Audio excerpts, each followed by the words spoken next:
Elorrioko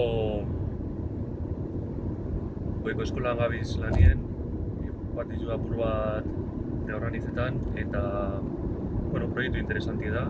Printzipioz da, dauzen zonak eta apur bat reorganizau, eta itxura suabiago eta aukiti gure lortzie, eta mumiek eta apur bat hori gustora jolastu da izien bertan.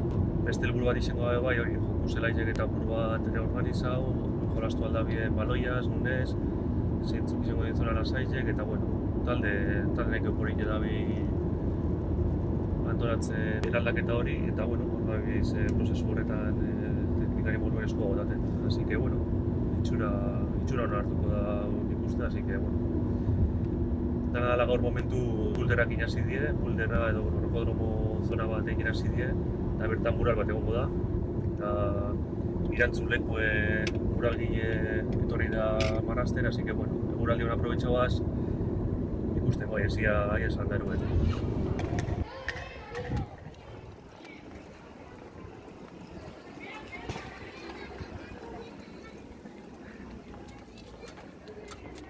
Kaixo, hemen erabaki jogu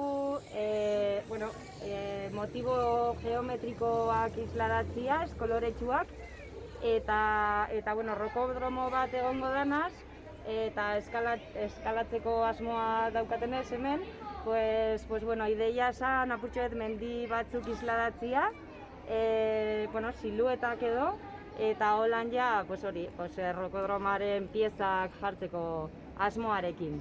Atzo hasi nintzen apurtxoet tono beroak isladatzen, eta gaur hasiko gara tonu hotzekin apurtxoet gama kromatiko bat osatzeko.